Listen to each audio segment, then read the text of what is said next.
Ми е интервју со Даниел Антовски, директор на Воспитно-поправниот дом во Тетово. Добар ден и ви благодарам за прифаќањето на поканата за овој интервју за Мија. Добар ден, добре дојдовте во нашата институција, на наше големо задоволство што денеска сте тука со нас. Повеќе од една година функционира Воспитно-поправниот дом во Тетово. Почна со функционирање на 3 ноември 2020 година. Станува збор за објект вреден околу 4 милиони евра, колку што успеав да прочитам. Од што се состои овој објект? Можете ли да ни појасните што се е вградено во него, а што може да придонесе за враќање на прав пат на овие деца кои што престојуваат во овој дом? Така, како што и самите кажавте, домот функционира од 3 ноември 2020 година и ги исполнува сите европски стандарди за една ваква институција до овој тип за оваа категорија на деца. Значи, Воспитно-поправниот дом во село Волковија располага со 3 објекта: отворено оделение, полуотворено оделение и затворено оделение. Во моментот функционално е само отвореното оделение, бидејќи станува збор за помала група на деца кои што се исполнуваат условите за да бидат во отворената група.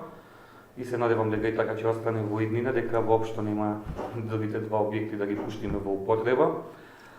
Потоа во нашата институција функционира еден стручен тим состоен од педагог, психолог, социјален работник. Потоа имаме здравствена заштита на децата, односно преку здравствен дом Тетово, Центарот за јавно здравје. Има вработено медицинска сестра, која што тука работи од понеделник до петок. Исто така имаме договор со клинички центар Тетово, каде што децата си имаат свој матичен психијатар, кој што редовно ги следи нивните ментални случувања, менталниот склоп на децата. Потоа има во секој четврток доаѓаат општи лекари од здравствен дом Тетово и стоматолози исто така од здравствен дом Тетово, каде што ги извршуваат оние општи медицински прегледи. Значи, како што кажавте, функционира само отвореното оделение. Значи, не се изречени мерки за деца кои што би биле во полузатворено или затворено оделение. Ке може ли да ми кажете како прво колкав капацитет има овој дом и во моментов колку штетеници престојуваат тука? Така, капацитетот во ВП дом е 110 легла. Во моментот имаме 21 дете, 20 се на лице место тука, едно дете на болничко лекување во психијатриска болница Скопје. Кусо време работи овој дом? Знаеме дека овој дом всушност е на некој начин реновирање на нешто што се случи во 2001 година, кога изгоре домот во Тетово. Децата ни сите тие години се наоставани за различни институции кои што повеќе имаат затворски капацитет, отколку капацитет за спроведување на оваа воспитно-поправна мерка.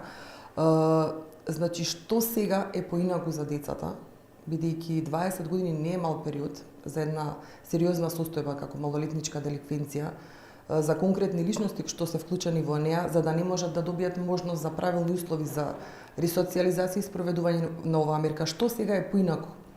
Така, како што и самите кажавте, после 2001 година, како домот во Тетово беше запален, по 20 години талкање низ затворите низ нашата држава, децата конечно го добија ова категорија на деца го добија она што го заслужуваат, воспитно-поправен дом, што ги задоволува сите потреби на овие деца, вклучувајќи здравство, образование, групни работи, сали, теретана, спортски игралишта за рекреација и значи самите услови прават за нивната ресоциализација да биде уште поуспешна, затоа што ова е воспитно-поправен дом, каде што се упатуваат децата за издржување на заводска мерка, упатување во воспитно-поправен дом, за разлика од затворскиот систем кој што подруго функционира, сепак затвор е затвор, а ова е дом. И ние се трудиме да има една домашна атмосфера, да не се чувствуваат децата дека се во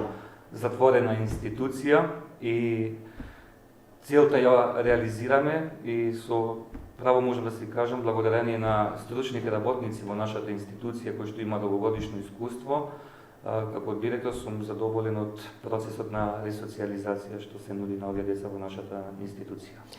Да појасниме за јавноста, значи согласно Законот за правда на деца, има различни мерки кои што се изрекуваат за различни категории на деца од различна возраст.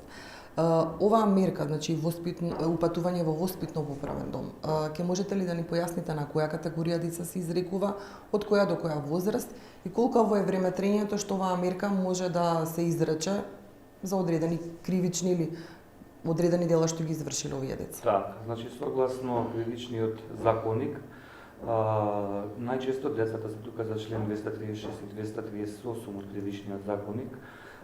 Казната, односно мерката, е од 1 до 5 години, значи најмалку 1 година, а највише 5 години се во нашата институција и тоа од возраст од 14 до 23 години и се зависи од процесот, односно детето како се успева, односно како успева да ја совлада нашата програма. Значи, ние имаме програми индивидуални за секое дете тука и согласно како се реализира програмата, колку сме успеале заедно со детето да ја реализираме таа програма, зависи и мерката колку ќе му трае на детето. Ние праќаме редовно извештај до судиите, до центрите за социјална работа, во координација сме со нивните адвокати и суди, и се зема еден заеднички став дека сметаме детето може да му се укине мерката. Најмалку е 18 месеци, бидејќи според нашиот куќен ред и нашите правила за работа, тука децата се на стручно остручување, каде што по активно следење на тоа остручување од 18 месеци, децата се стекнуваат со сертификат за одреден занает. Во моментов имаме 4 занаети кои што ги изучуваат децата. Тоа се дзидаромолер, куња, водоинсталатер и економија. Оние деца кои што имаат образование ги изучуваат котларскиот занает, кулинарството и водоинсталатер. Оние деца кои што немаат основно образование го изучуваат економија, бидејќи имаме тука и земјоделска површина каде што одгледуваме некој зеленчук, градинарски растенија, кои што подоцна ќе ги видите. Велите деца од 14 до 23 години. Каква е состојбата во моментот со старосната група, значи кој преовладува? Во моментов најмалото дете ни е на 15 годишна возраст, а највозрастното е на 21 годишна возраст. И велите дека може мерката, ако е например максималната 5 години, да се скрати. Да. Доколку детето исполнува одредени критериуми, солидно ја поминува програмата за ресоциализација. Да. Дали судиите за деца ги посетуваат децата тука во домот? Па имаме одредени суди кои што често доаѓаат или сме во контакт на телефонски контакт или доаѓаат на лице место. Дали проценката ја правите вие врз основа на вашите извештаи за скратување на казната или тоа е во договор и соработка со судиите за деца? Значи, ние праќаме најпрво 6-месечен извештај до нив. Ние сме тие кои што кажуваме како се одвива процесот на ресоциализација. Нашето мислење го даваме до судијата, што не значи дека може да биде прифатено од страна на судијата или на јавниот обвинител нашиот предлог. Може да не биде прифатен, да не му се укине мерката ако така смета јавниот обвинител и судијата. Но или пак може да биде обратно, да ние не се согласуваме со укинување на мерката ако сметаме дека детето. И што во таков случај, кој ја донесува конечната одлука? Судијата, судијата донесува. Значи децата си имаат и своји приватни адвокати кои што бараат од нас да им се укине мерката, но ние да го сметаме дека не е тоа можно, односно не е реализирано оно што е предвидено во неговата индивидуална програма, се зема значи во предвид нашето мислење. Судијата го зема предвид. Значи еден процес во кој што се вклучени сите. Сите. Кажете ми колкава е најкусата, претпоставувам 1 година, мерка во моментот, и дали имате мерка изречена 5 годишна, со 5 годишно време трајање? И можете да ми поврзете за какви дела станува збор, значи најчесто какви дела извршиле децата кои што ја добиле оваа мерка упатување во воспитно поправен дом? Така, значи како што кажав и пред малку, член 236 и 200. Може да ми ги појасните? Може, членот 236 од кривичниот законник е за тешки кражби. Потоа имаме член 123 убиство или обид за убиство. Колку такви случаи имате, повеќе или? Па не, најчесто како што кажав се за членот 236 и 237, а 123 обид за убиство во моментов имаме само 3 деца кои што имаат направено таков обид. На колкава возраст се тие деца? Едното е 15 годишна возраст, другите две се 17 и 18 во моментов. Имаме обид за силување или член 186 од кривичниот законник. Имаме едно дете на 19 годишна возраст. Тоа најчесто превладува членот 236. Значи, генерално, најчесто превладува тешките кражби. Тешките кражби, да. Сигурно имате увид во историјата на животот на тие деца. Да. Не можеме да генерализираме, но ете една општа слика да дадеме. Дали тие деца најчесто потекнуваат од домови за деца без родители, каде што престојуваат или поради тоа што немаат родители, или поради тоа што немаат семејства кои што можат да се грижат за нив, или потекнуваат од семејства кои што се дисфункционални, склони кон криминалитет, кои што вршат во наводници одреден семеен бизнис како кражби, па сето тоа го пренесуваат на детето. Каква ви е општата слика за состојбата со овие деца тука кај вас? Така, значи децата најчесто потекнуваат, ни доаѓаат од семејства. За жал, претежно дисфункционални семејства. Мала е бројката на домските деца, во моментов имаме само 3 деца од таа категорија, но и тие деца што се од дојдени од домот, сепак секако се имаат надвори семејство, но претходно имале таква мерка да бидат во дом, претежно се дисфункционални семејства. Дали детето има можност да биде посетено тука од своето семејство? Така, да, може да биде посетено од своето најтесниот круг на семејството, родители, брат, сестра или секако... Имате одредени денови на посета кога не, може? Посетите не се ограничени, тие најчесто се прават во договор со матичниот воспитувач на детето, но секако кога сакаат родителите можат слободно да се дојдат. Децата секако користат и погодности според законот. Дали смеат да излезат од домот? Да, смеат. Значи после Дали тоа е поврзано со во кој од тие 3 оделенија моментов функционира само отвореното, значи да кажам поблагите мерки се во функција.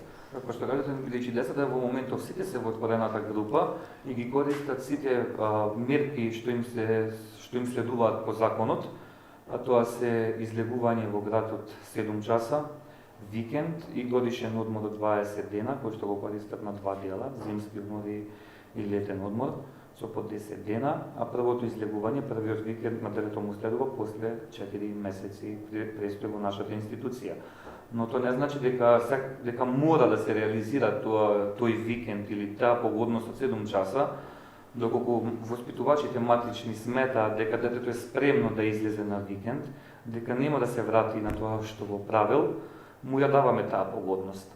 Но ако ние мислиме дека во моментот детето е ризик да го пуштиме во општеството, од повеќе фактори ризик, дали друштвото, дали семејството, односно родителите не се во добра здравствена состојба или имаат си тие некои криминали, мислиме дека лоша услуга ќе му направиме ако го пуштиме овој викенд да оди дома, а го одложуваме тоа и најчесто така излагаме во сусрет на децата, ги пуштаме со матичниот воспитувач, јас се тука и татковци и мајки на тие деца, и ги оставаме тука, па со нив се разговара, но сите претежно во моментов сите ги користат оние погодности и привилегии што им следуваат на децата согласно законот. Дали оваа година и неколку месеци колку што функционира домот, имале случај дете да не ви се врати од ваков, да кажам, отпуст, одмор или викенд? Да, еве како што функционира домов од 3 ноември, имаме само еден случај, дете беше пуштено на викенд,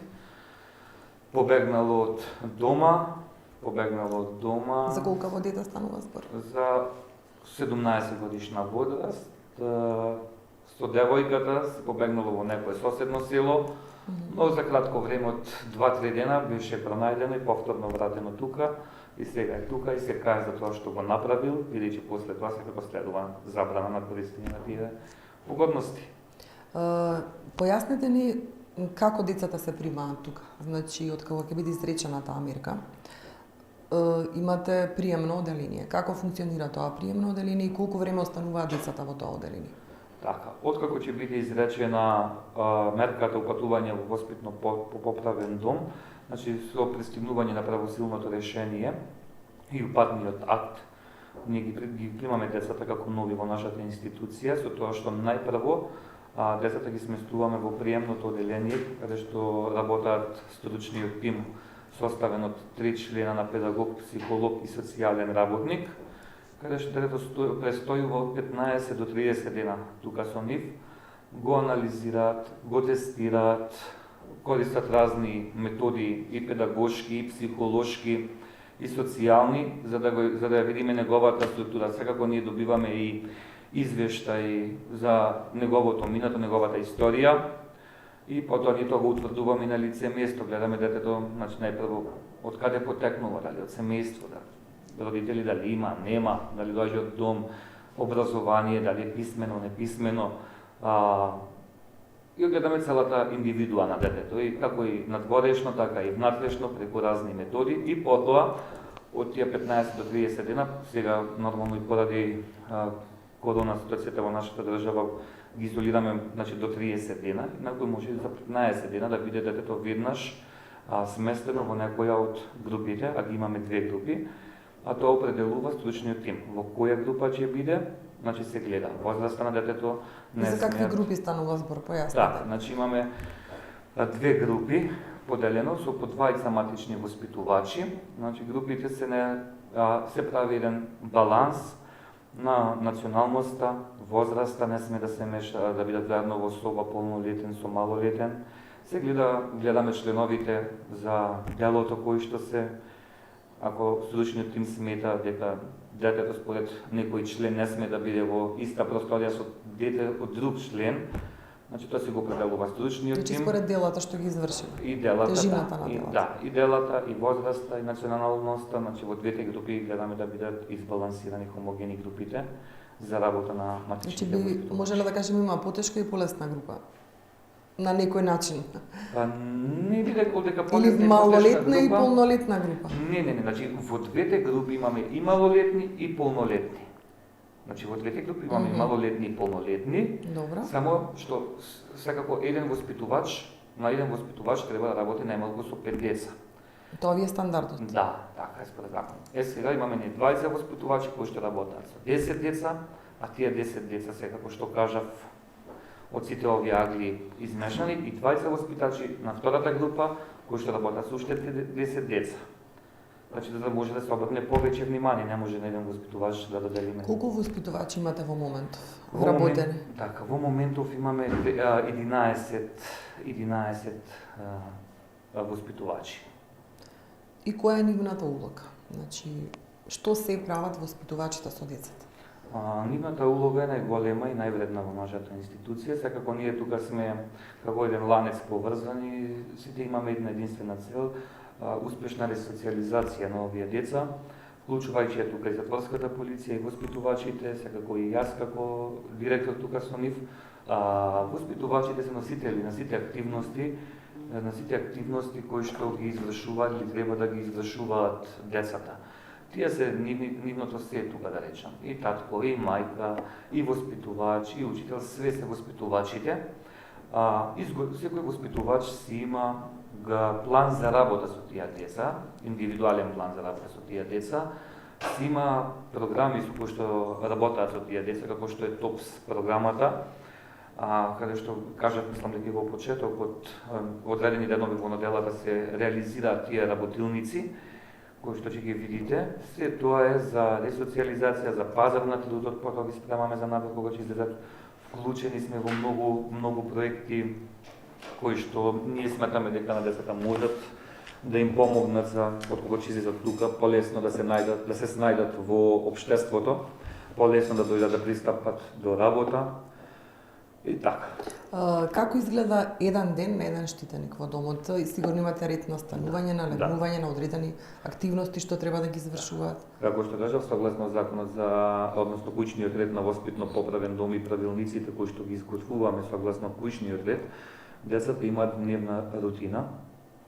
Се знае определено време на станување, од 7:30 до 8 часот е станувањето, будењето, од 8 до 8:30 е појадокот, од 9 до 12 часот е остручувањето, од 13 до 14 часот е ручекот, од 14 до 16 часот имаат дневен одмор, потоа од 14 до 15 часот имаат групна работа со воспитувачите, потоа имаат слободни активности, физички активности се имаат и во 22 часот е повечерието, односно децата више Значи тогаш сите мора да се во кревет.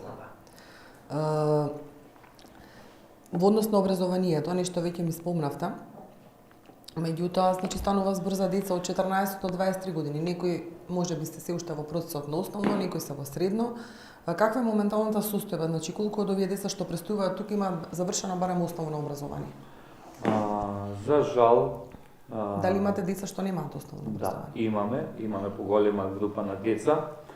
Тоа е 12-13 деца кои што немаат завршено основно образование. Во нашата институција минатата година, 2021 година, имаше во нашата институција образование кое што беше организирано како проект на UNDP и Министерството за образование. Имавте тука внатре во институцијата? Да, во институцијата имаме две училници, каде што децата беа поделени во две групи, согласно тестирање на учители од училиштето Гоце Делчев, кое што е најблиско до нашата институција. Децата беа поделени во две групи и следеа цела година образование и се стекна со уверение за завршено ниво на образование. Но за жал...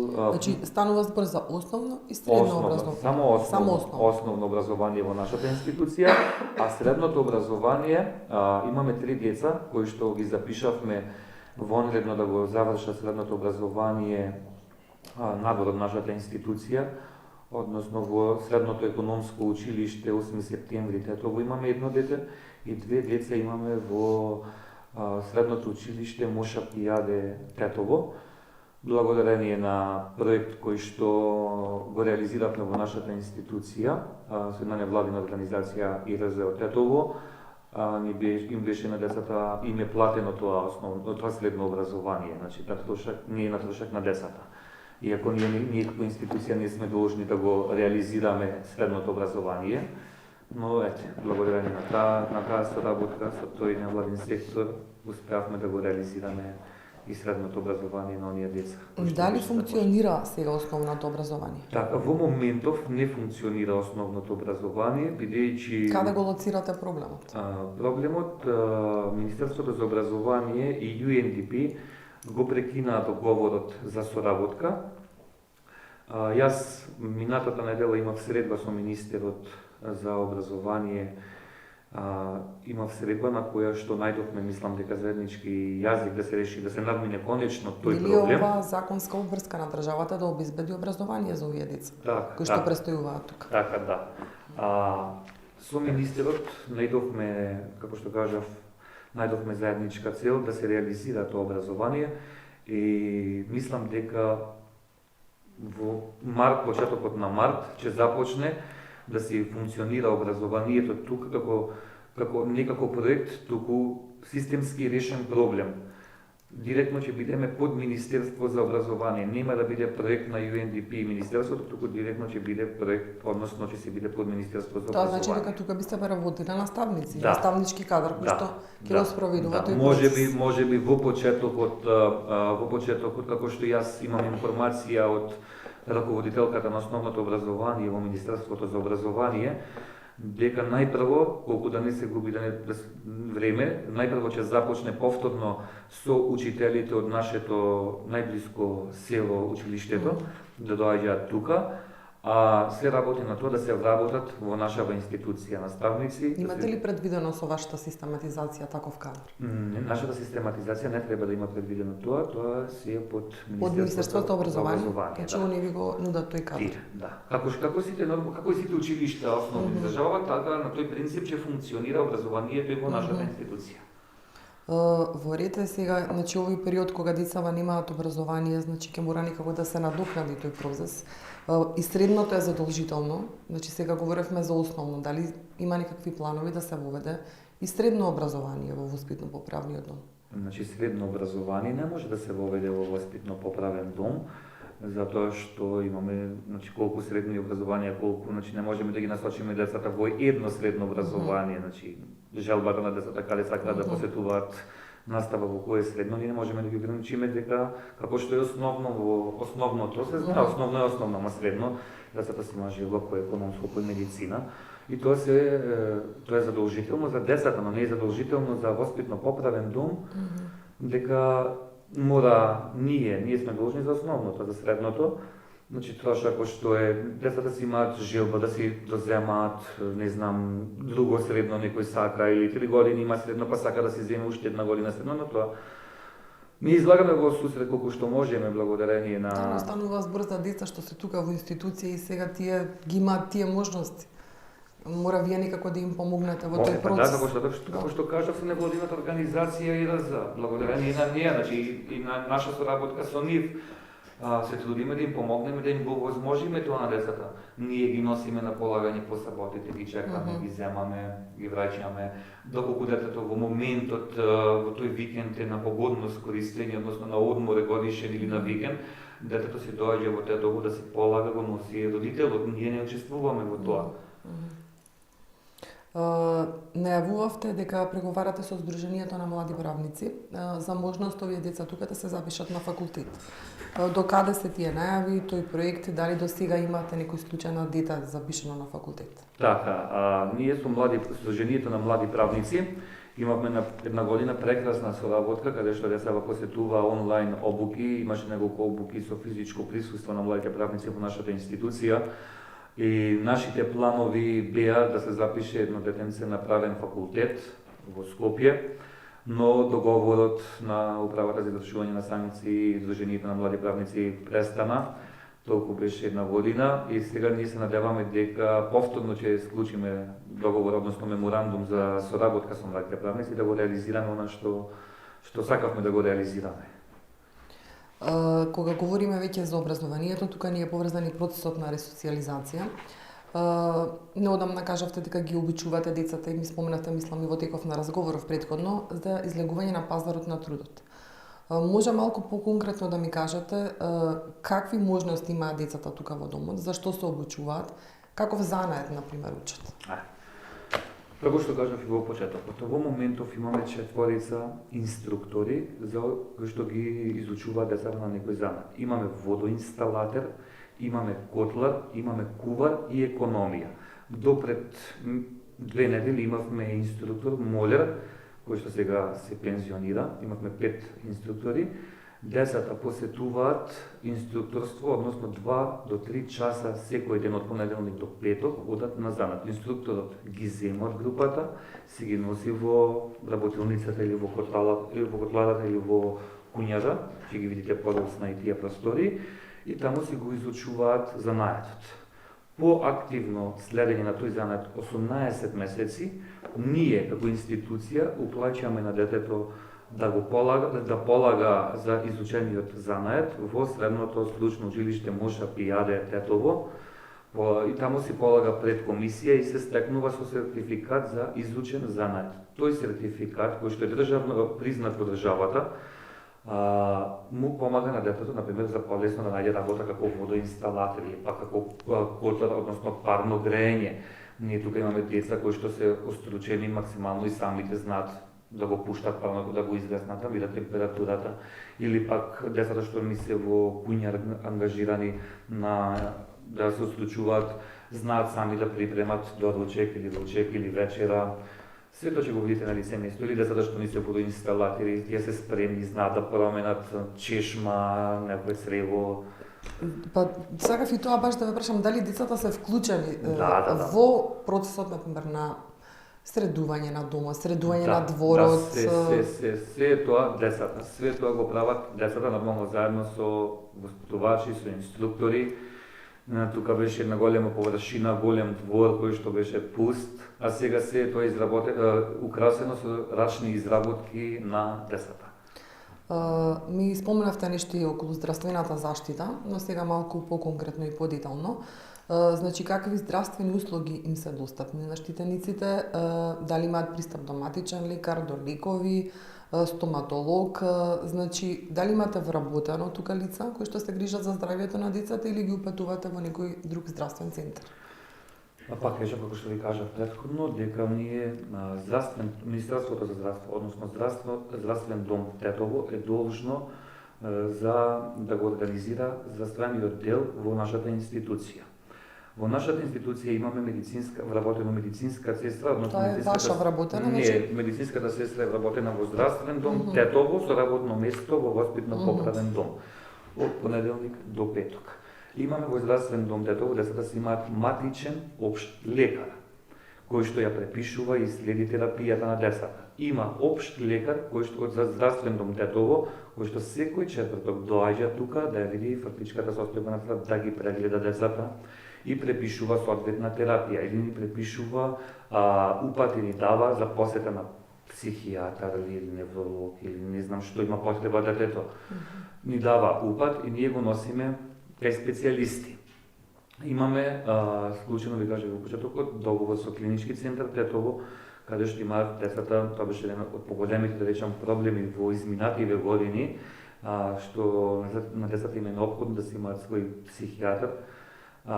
Значи тој проблем не е решен, имаат и свој психијатар, имаат стоматолози, имаме стоматолошка ординација во нашата институција, каде што здравствен дом Тетово доаѓаат стоматолозите, ги вршат оние, да речем, полесни стоматолошки услуги, доколку станува збор за орална хирургија, односно стоматологија, тогаш децата ги носиме во Тетово. А тука лечењето на зъбите, пломбирањето, така полесни интервенции, а посложените во Тетово. Дали имате штитеници зависници? Не, немаме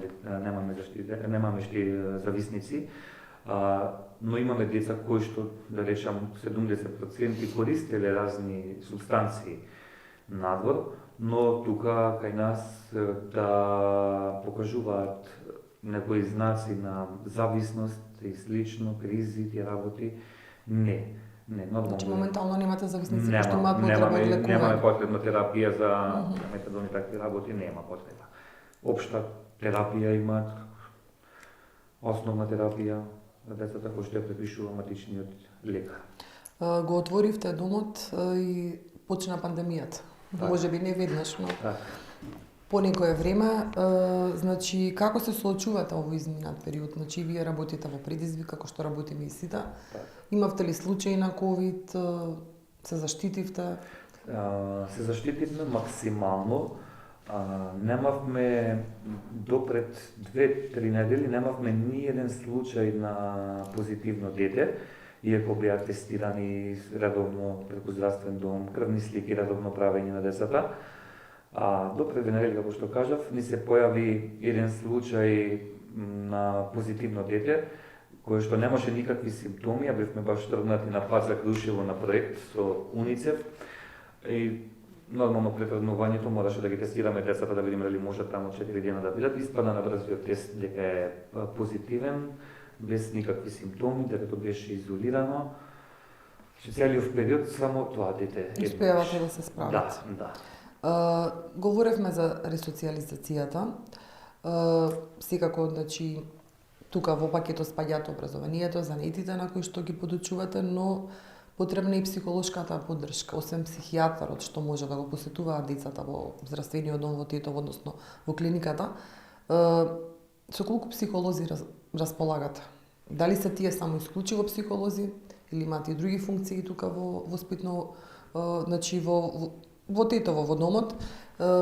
Дали тие работат на секојдневна основа со децата? Да. Во моментов имаме 3 психолози во нашата институција. Едниот психолог е ангажиран во стручниот тим, е член од стручниот тим, едниот психолог е и раководител на секторот за ресоциализација и еден психолог имаме во групите распоредено, кои што секако на располагање се тука се за децата што треба. Значи док имаат проблем му се обраќаат на тој психологот што е распореден. Да, психологот на разговор и си ги решаваат проблемите со разговори.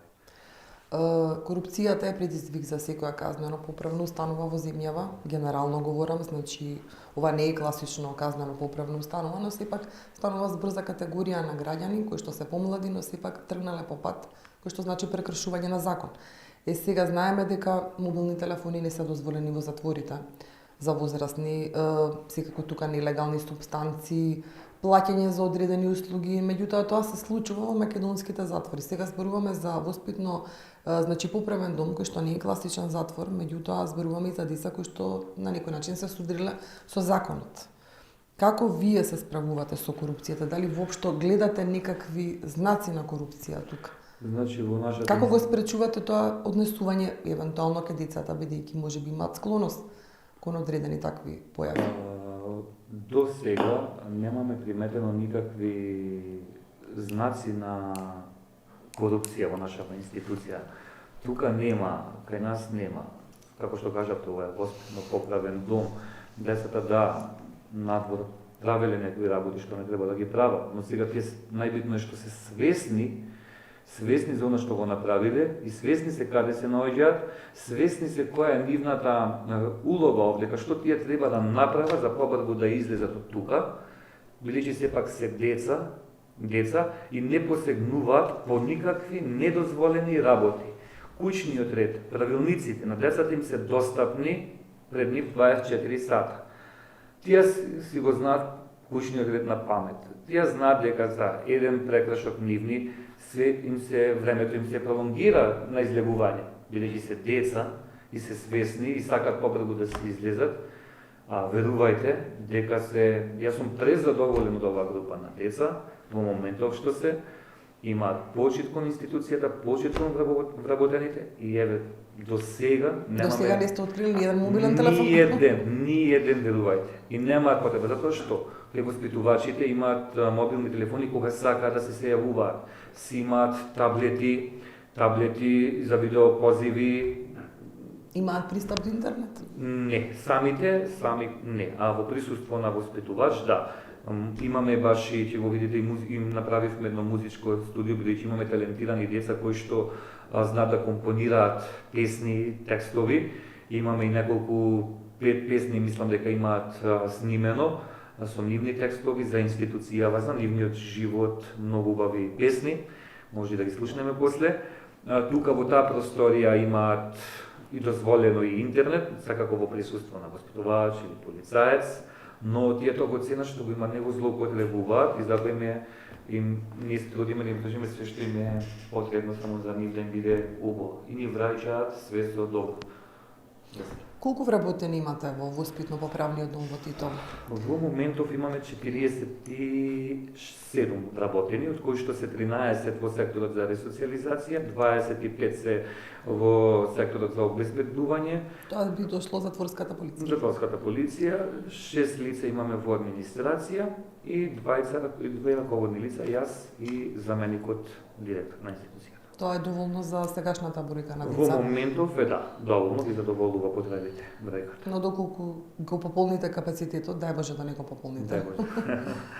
Ќе се зголеми потребата и за вработување нормално. Да, значи сега како ќе му дојде имате со сегашниот бројка на значи воспитувачи на 5 деца и 1 воспитувач. Така, да. Што е релативно поволна бројка за да може да се посвети воспитувачот на тие деца. Да.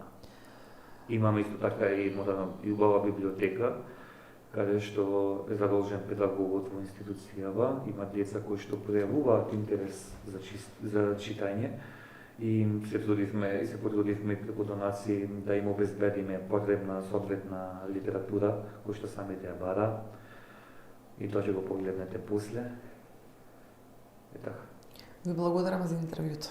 Ви благодарам и на вас. И сега кога сакате повторно да дојдете да видите како се развива, односно како тече процесот на ресоциализација.